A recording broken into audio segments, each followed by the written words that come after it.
Agora nós vamos falar de uma coisa. Essa aí, daqui para frente é só alegria, né?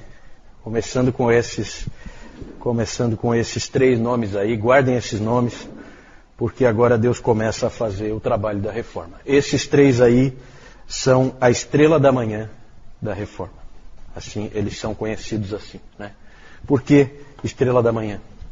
Porque a estrela da manhã é aquela que aparece no céu, na verdade o planeta Vênus, né? Aparece no céu antes do Sol nascer, né? Então, está chegando o Sol, certo? Quando esses homens aí aparecem. Inclusive, na cidade de Worms, depois nós vamos falar bastante de Worms, na Alemanha, há uma grande estátua de Martinho Lutero, um monumento. Em volta da estátua dele, tem 4 estátuas menores. Depois eu vou mostrar para vocês. Então tem a estátua dele em cima e 4 estátuas menores. Essas 4 estátuas são de Pedro Valdo, já falamos, século XII, dos valdenses, né? Daí uma estátua de John Wycliffe, século XIV. Aí uma estátua de Jan Hus, século XIV, XV. E uma estátua de Girolamo Savonarola, ou Jerônimo Savonarola, século XV. De Valdo nós já falamos, vamos falar agora dos outros 3. Esse é o último assunto nosso hoje. Vamos falar primeiro do Wycliffe. Wycliffe, em inglês, nasceu, viveu e morreu no século XIV. Ele era um professor de uma universidade. Ele era professor da universidade. Bom, antes de entrar no Wycliffe, propriamente dito, vamos nos localizar quanto ao século XIV. Vamos ver o contexto em que o Wycliffe aparece. O contexto é o do cativeiro babilônico da igreja, o grande cisma do Ocidente, caos total na igreja, certo? O que mais tem no século XIV de terrível?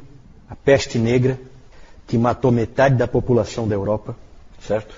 É o século da peste negra, é um século de desânimo, de desespero, de falta de perspectiva nas pessoas, as pessoas só vivem para enterrar os outros, né? O sistema sacramental que está vigente não conforta ninguém, certo? Não dá paz para ninguém, não dá esperança para ninguém.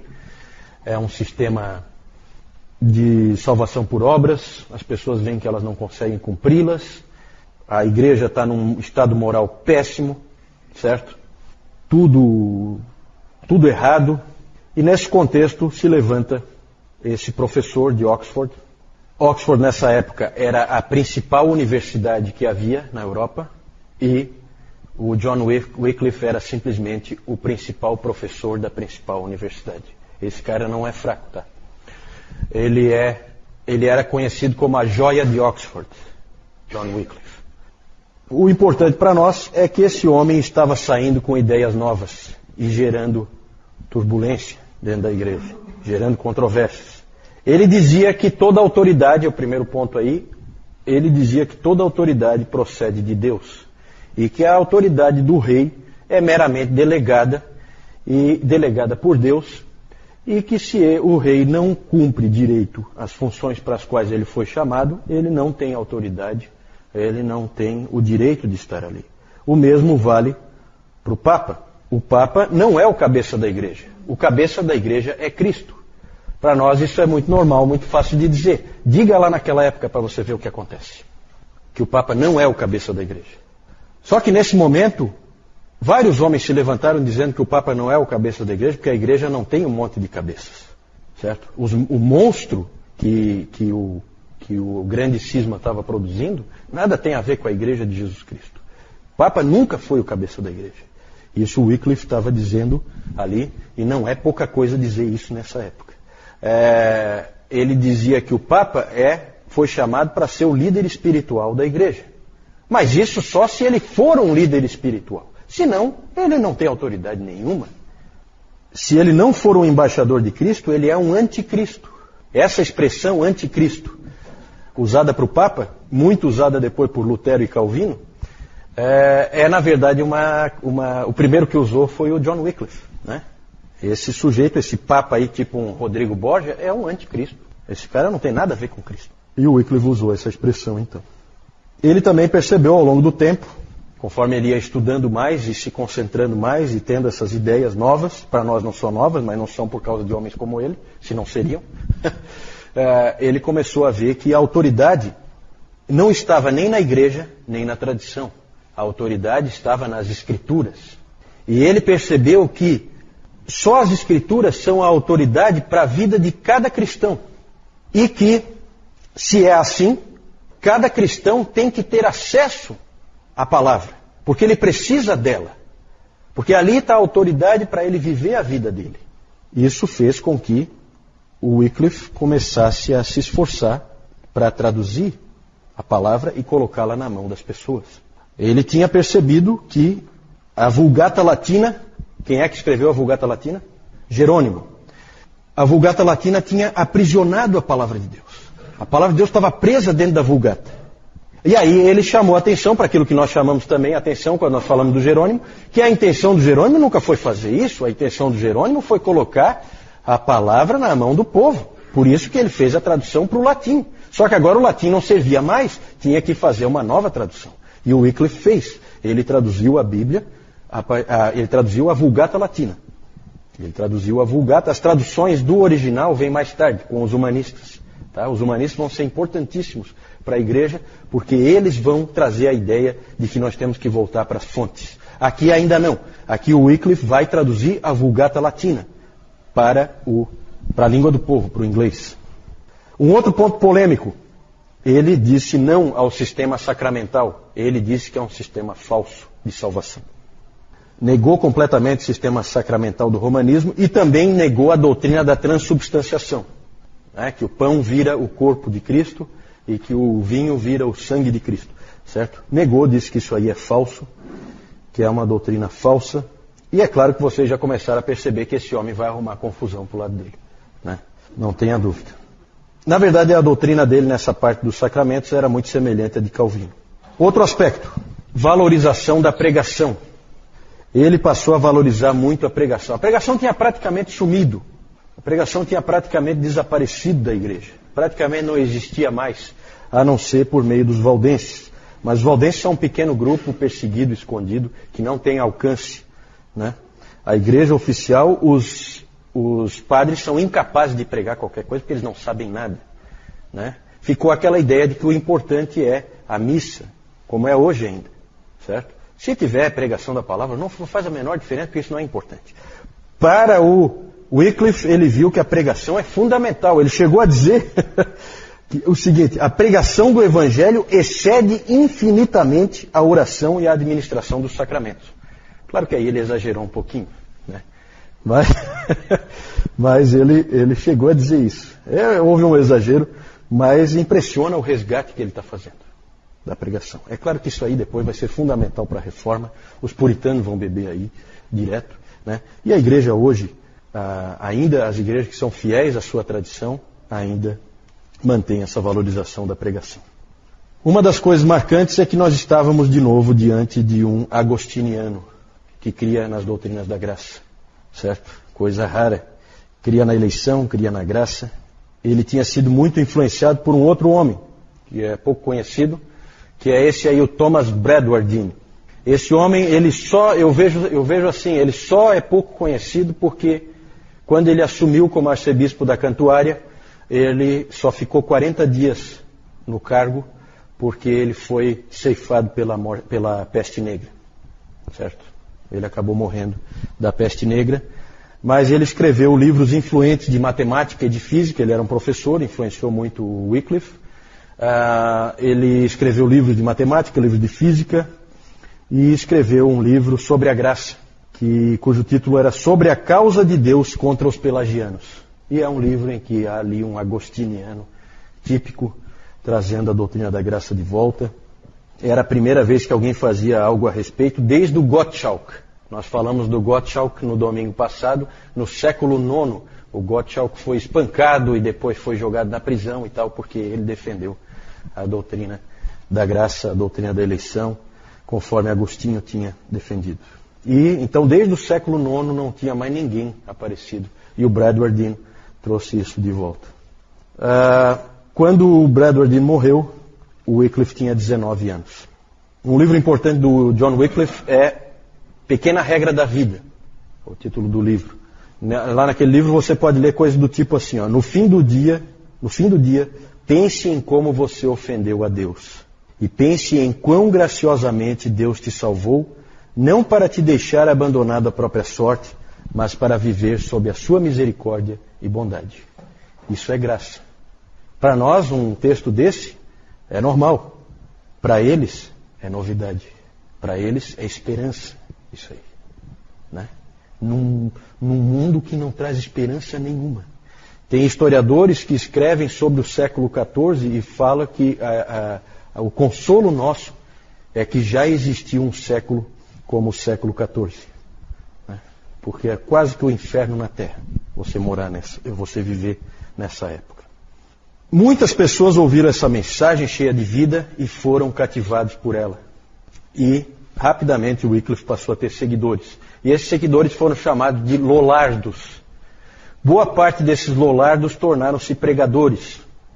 Esse nome Lollardos ninguém sabe direito qual é a origem dele, mas foi assim que eles foram chamados, os seguidores das doutrinas de Wycliffe.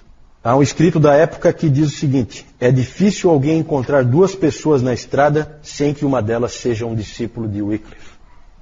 Tal a influência que o Wycliffe estava conseguindo naquela época. E é claro que ele podia ser chamado pelas pessoas de joia de Oxford, mas para o Papa, o título que ele recebia do Papa era o mestre de todos os erros. Esse é o título que o Papa deu para ele. Ele era um queridinho do Papa. O Papa escreveu diversas bulas papais contra Wycliffe e até contra o reitor de Oxford, porque ele dizia: como é que você permite um sujeito desse ficar aí na sua universidade? E o reitor dava um jeitinho, né? Porque ele era o grande professor da faculdade ali. Mas no fim não teve jeito, ele acabou muito pressionado e o próprio Wycliffe sentiu a pressão e se refugiou na sua paróquia no interior lá da Inglaterra. Lá ele escreveu, fez a tradução dele. Então é aquela coisa, você manda o cara embora, não adianta, um sujeito desse você não tem como segurar. Ele é um homem a serviço de Deus. Ele vai fazer alguma coisa em prol da igreja do Senhor verdadeira, do remanescente. Ele vai fazer alguma coisa em prol do remanescente. A igreja convocou um concílio em 1382 para condenar os ensinos de Wycliffe. Esse concílio é conhecido, 1382, tá?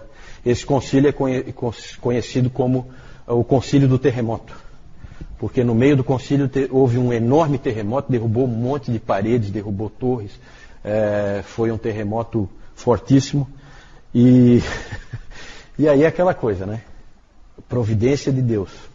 Cada um interpreta como quer. Quem era do lado do Papa disse que o terremoto aconteceu mostrando a ira de Deus contra Wycliffe e os seus ensinos absurdos.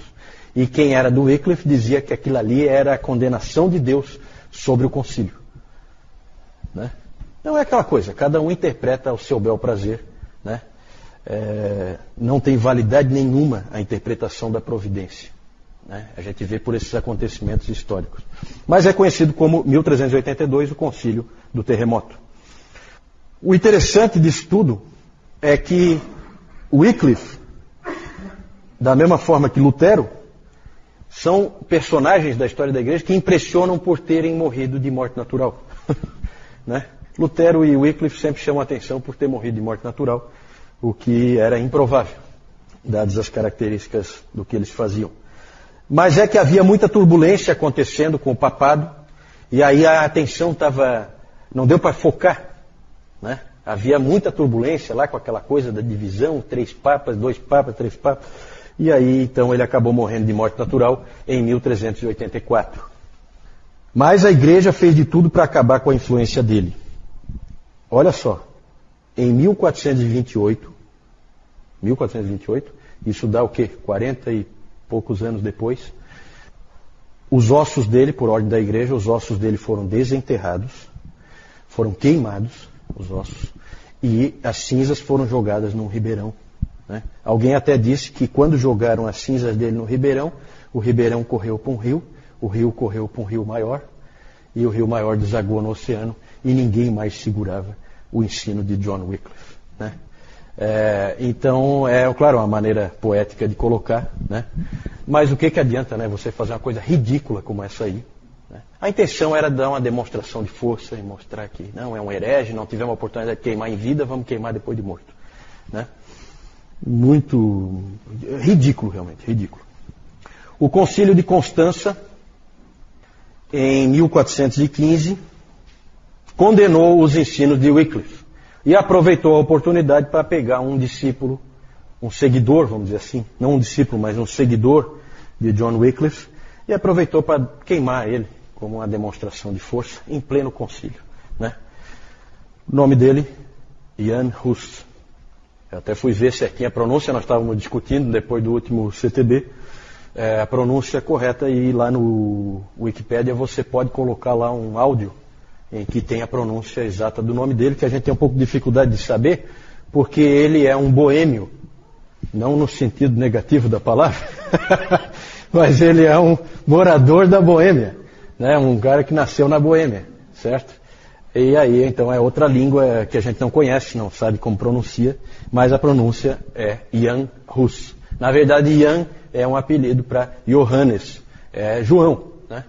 Por isso que às vezes em inglês é colocado como John Hus e em português às vezes João Hus. Esse sujeito, ele era natural da Boêmia, a atual República Tcheca. Ele só tinha 12 anos quando Wycliffe morreu. Mais estudantes que foram estudar em Oxford. Oxford, como eu disse, era a principal universidade da Europa, e muitos caras feras iam para lá, estudar lá, e eles trouxeram as ideias, as doutrinas e livros. Os livros sempre são perigosos, né? E trouxeram livros para a Boêmia. E o Hus começou a ler esses livros e foi grandemente influenciado pelo ensino de John Wycliffe. Hus estudou na Universidade de Praga, depois se tornou professor da Universidade de Praga, e depois ele se tornou reitor da Universidade de Praga.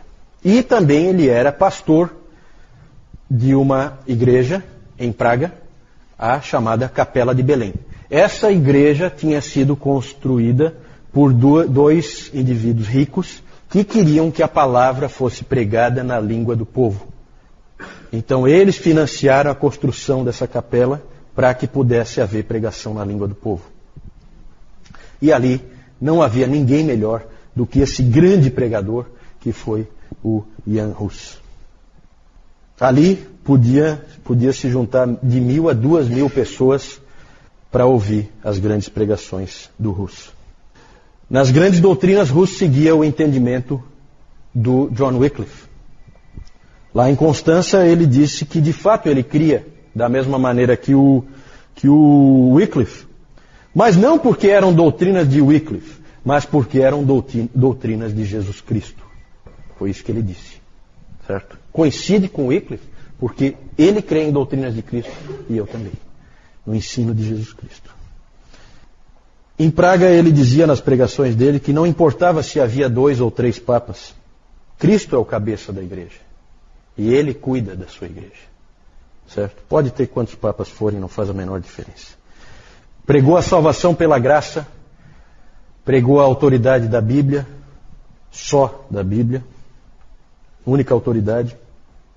E esse também era o tempo das indulgências. Vocês aí, quando lerem o texto que nós entregamos, vão ver a ideia das indulgências ali aparecendo, né?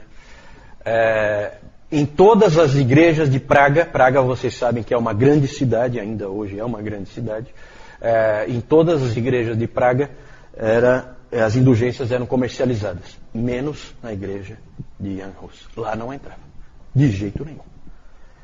Ele pregava assim, deixe quem quiser proclamar o contrário. Deixem o Papa ou um bispo ou um padre dizer, eu perdoo teus pecados, eu te absolvo das tuas penalidades, eu te liberto do sofrimento do inferno. Tudo isso é inútil, não te traz benefício algum. Só Deus, eu repito, só Deus pode perdoar pecados por meio de Cristo. Ele perdoa aqueles que verdadeiramente se arrependem. Grande pregação, gente, vocês já perceberam, grande pregação estava ocorrendo ali, naquela igreja. E, claro, grandes problemas também adviriam dela. Pode ter certeza. Aí, vamos falar então dos problemas. Hus foi excomungado, normal, né? E Praga, a cidade de Praga, foi colocada sob o interdito. O Rus, para diminuir o sofrimento e a pressão sobre as pessoas, ele então resolveu sair de Praga para evitar essa pressão do interdito. Então ele saiu da cidade, mas continua pregando no meio rural. Né? Ninguém segura um sujeito desse. Né? Ele então foi convocado para se apresentar diante do grande concílio de Constança. O concílio que nós já falamos. O concílio que inclusive resolveu o problema dos 3 papas. Foi o concílio que obrigou eles todos a renunciarem. Portanto, dá para perceber que é um concílio importante e de grande autoridade. E ele foi convocado a comparecer lá. O Rus queria ir, mas os seus amigos e seguidores não queriam deixar ele ir de jeito nenhum, porque sabiam o que ia acontecer. Mas o Rus, ele achava que se ele pudesse pregar para aqueles irmãos que estavam lá, e eles ouvissem o verdadeiro evangelho, então eles poderiam entender, e a igreja poderia vir para o caminho certo. Né? É claro que isso aí é uma ilusão, é um sonho. Né? Eles nem sequer permitiram que ele pregasse. Até porque eles tinham medo da pregação dele. Ele sequer pôde pregar. O imperador, localizem-se, tá? Imperador é o imperador do Santo Império Romano. É o imperador germânico. Ele era amigo do Jan Hus e ele garantiu para o Rus um salvo-conduto. Um salvo-conduto era uma garantia da parte do imperador de que não aconteceria nada com ele. Ele poderia ir e voltar, o imperador garantia. Garantia inclusive pela força. E o imperador tinha força. Então o Rus acabou, mesmo sabendo que seria perigoso, ele acabou indo. Lá no concílio, evidentemente, ele foi condenado de cara. Não deixaram ele pregar, ele não pôde falar. Simplesmente acusaram ele com todo tipo de acusação. E por fim, o Sigismundo, o imperador, nome bonito, Sigismundo, sob pressão do concílio, ele revogou a promessa de salvo-conduto, porque os integrantes do concílio disseram para ele o seguinte: não, ninguém é obrigado a guardar a palavra para um herege. Então, olha a situação que o Rus ficou.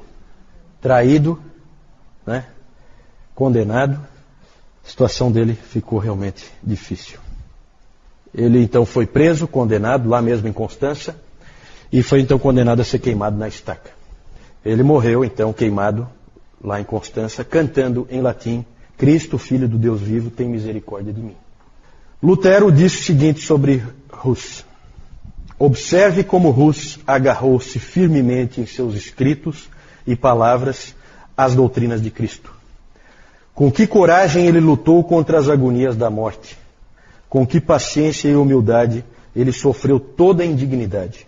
E com que grandeza de alma ele confrontou uma morte cruel em defesa da verdade, enquanto fazia todas essas coisas sozinho diante de uma assembleia importante, uma assembleia imponente dos grandes da terra, como um cordeiro que fica no meio de leões e lobos.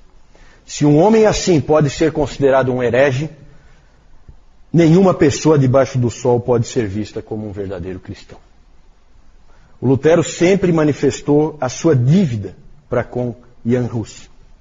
Em 1529, Lutero escreveu: eu estive até aqui ensinando e sustentando todas as opiniões de Hus, sem que eu soubesse.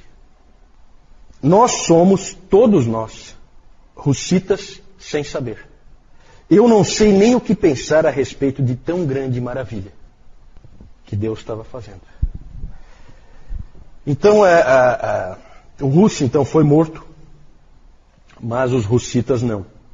Mais tarde eles constituiriam o que nós conhecemos hoje como os morávios, os irmãos morávios.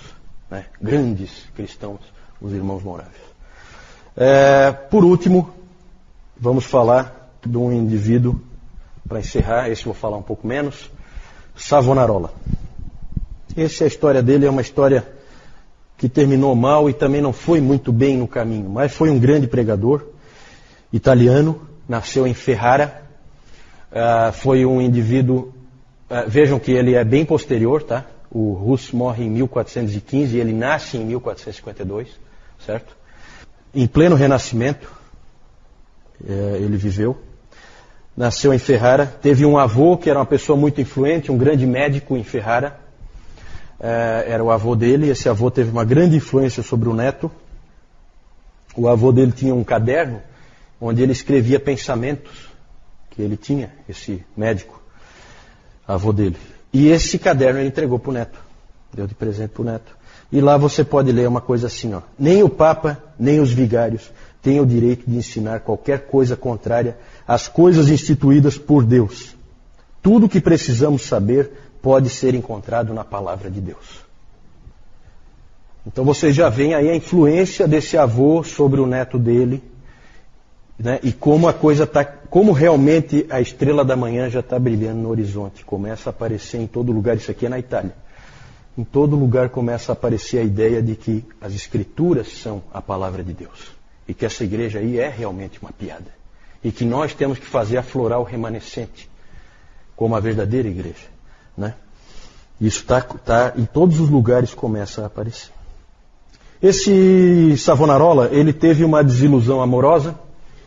E como era muito comum nesse tempo, quando os jovens tinham desilusões amorosas, eles acabavam se tornando monges, né?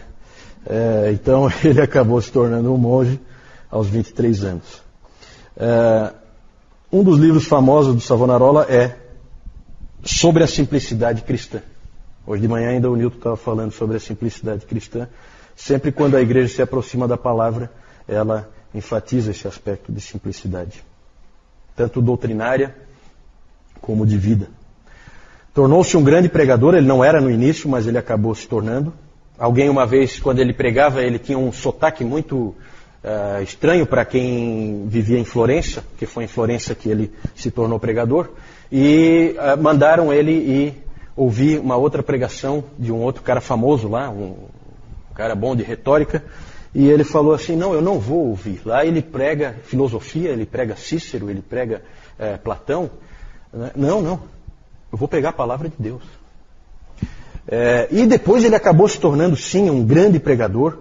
O próprio Michelangelo, que ia escutar ele de vez em quando, o Michelangelo uma vez disse o seguinte: oh, aquela voz, não há como esquecê-la. O interessante, gente, é que o Michelangelo, quando ele terminou a pintura da Capela Sistina, e ele terminou então com o julgamento final lá, aquele quadro famoso lá, aquela parte, né, famosa da Capela Sistina, o único livro que ele tinha, enquanto ele trabalhava lá, era um trabalho dia e noite ali, era os sermões de Savonarola. Alguém já disse que aquela pintura é um sermão de Savonarola em cores. Né? Interessante esses indivíduos se cruzando, né?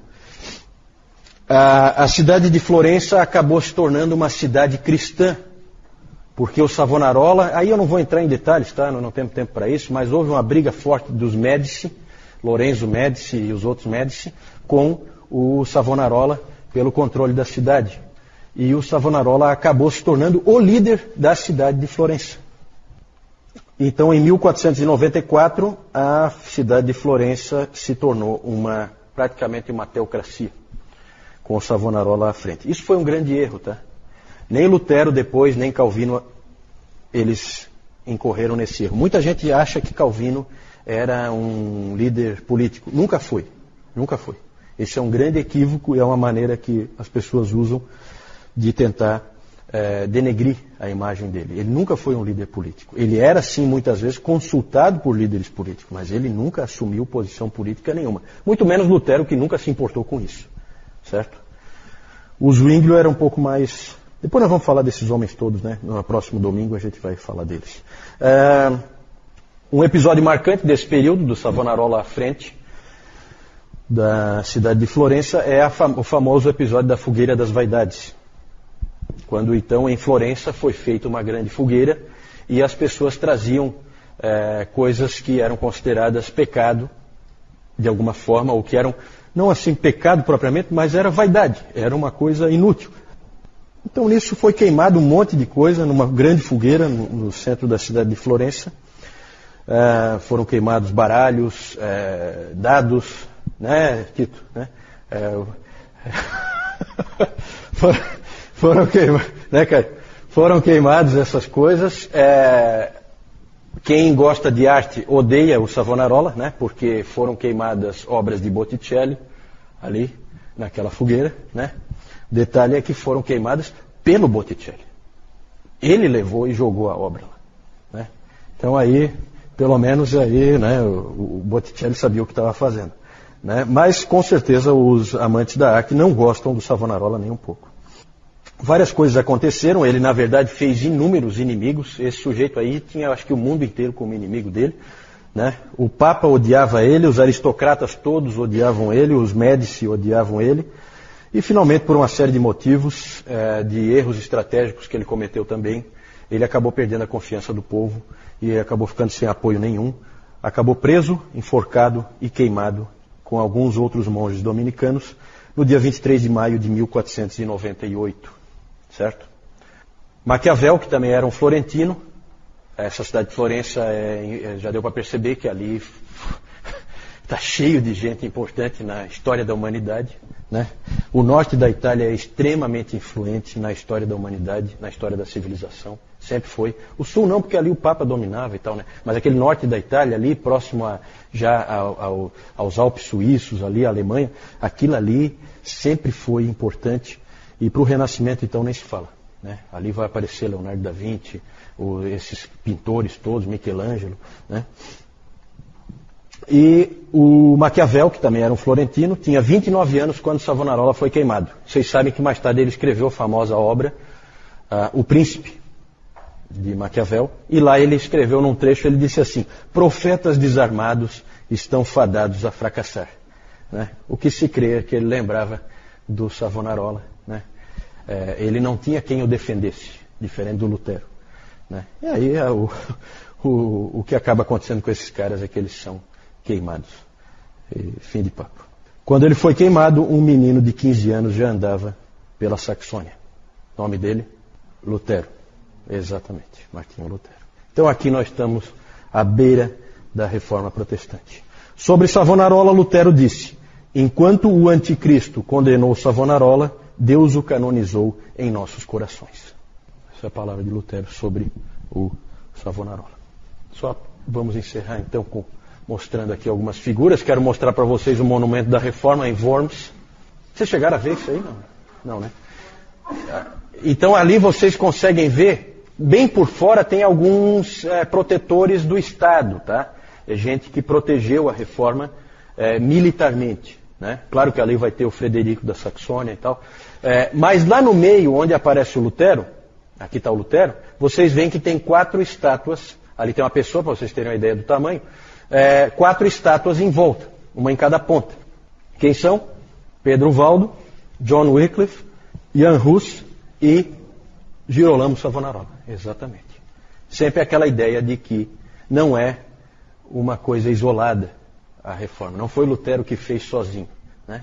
Aí o Wycliffe, vocês veem ali uma figura dele, ele aqui, ó, estudando, né, fazendo a tradução da Bíblia. Aqui ele com os Lollardos, os pregadores Lollardos.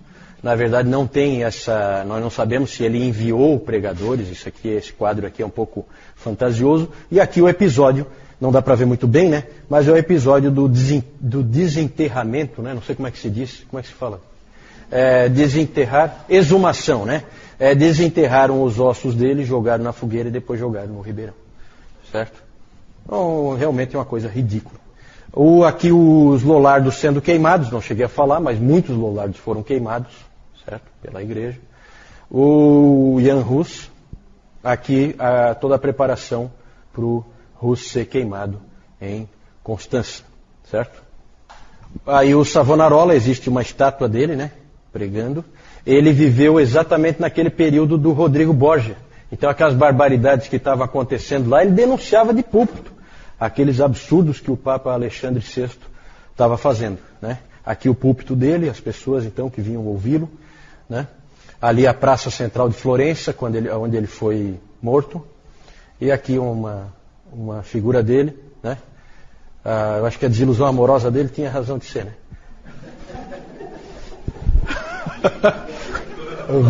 O homem era feio que só vendo, né?